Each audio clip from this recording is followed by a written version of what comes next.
You're listening to The Positive Professional with me, Tracy Yvonne. Welcome back to Season 2, Episode 29. Today I'm going to talk about creating your own bucket list and the miracle of small wins. And how many things have you done in the last 5 years that you consider to be meaningful? And you can bet that you'll have an even more meaningful experiences over the next 5 years if you create a bucket list. Now, you might consider a bucket list to be silly or something that other people do, but it's never too soon to start examining your life and prioritizing your time. Think about creating a bucket list that fills you with enthusiasm. And you can start with childhood. We've all had a lot of great ideas when we were kids, and perhaps we've forgotten many of them or dismissed them as silly childhood dreams. Now it's time to dust them off and reconsider. What did you want to do and see as a child? Think about checking out other bucket lists that are on the internet. You'll be amazed at some of the things you'll find and maybe that you've never considered. Brainstorming is another way to consider a bucket list. Perhaps taking an evening to work on your list, turning off all of your electronic devices and allow your imagination to run wild. Write down everything that comes to mind without judging it.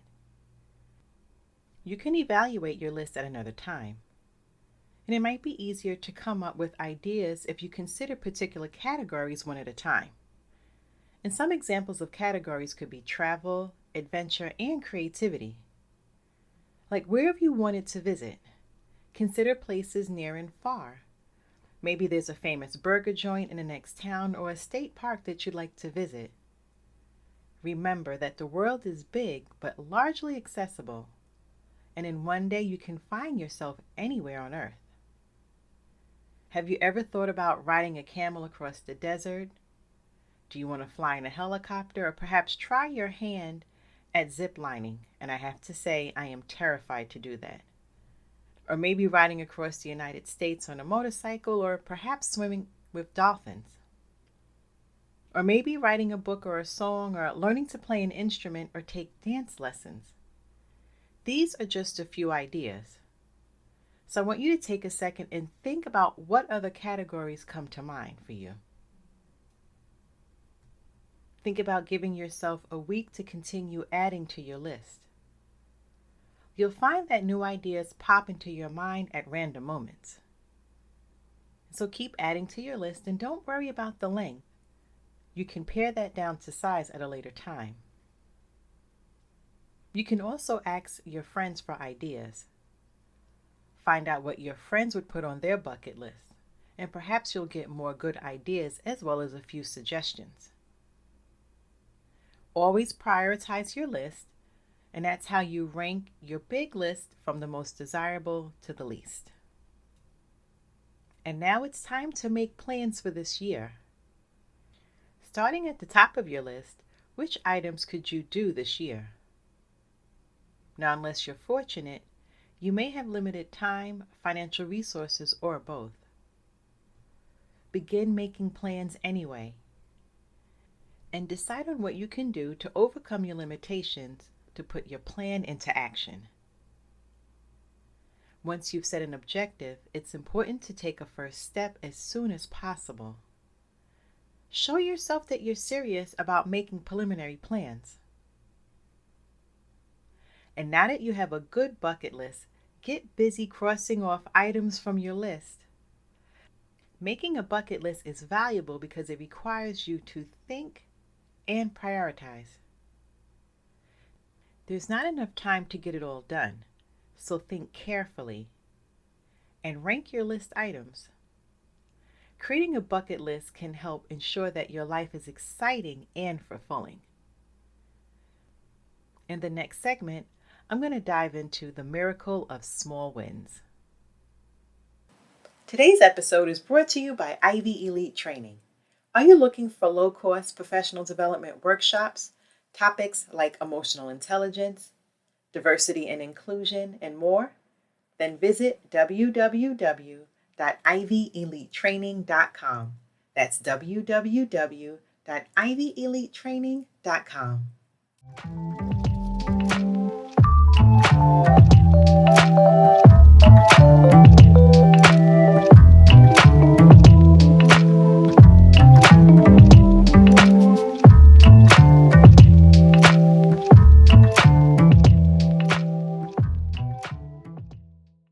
Okay, so let's get into the miracle of small wins. And yes, small wins pay off big. Social scientists and business experts agree that modest victories can provide major inspiration. You may have heard of the progress principle. Researchers at the Harvard Business School conducted a multi-year study of what makes employees happy and productive. They found that daily progress on meaningful work has the most powerful factor by far. So there are some general principles behind this foolproof formula for success, along with practical examples about how you can apply a small win strategy for your life. The first one is keeping a journal. Writing in a journal will help you to recognize and celebrate many milestones that you might otherwise overlook. You'll be able to track your progress and understand the conditions that affect your performance. According to the Harvard team, there are two kinds of actions that encourage small wins. The first, catalysts, are related to how you work. So set clear goals, budget your time and resources, and practice open communications. The second kind of action is called nourishers, and this refers to interpersonal support. Surround yourself with friends and colleagues who provide validation and constructive feedback. Participate in groups that share your interests, whether it's faith, community, or professional associations. And it's also good to set intermediate goals. Lofty goals can be overwhelming, so it's good to break down any project into tiny tasks. You'll feel invigorated each time you check something off your to-do list. And it's always important to learn from setbacks. The flip side of small wins is the discouragement that can follow when we're running into an obstacle. Acknowledge your feelings and turn mistakes into valuable lessons. Now, if you've been following this podcast, you know that I like to share affirmations. So as I state each one, I invite you to repeat them. I am free to be all that I can be. Independence is something only I can give to myself. Any restrictions only exist in my mind. I am free from living with the expectations and limitations put on me by others. I am free from any social pressures. My focus keeps me from being affected by the negative opinions of others. I am responsible for living my own life. I am focused on reaching my destiny. I have the time and resources to pursue any dream.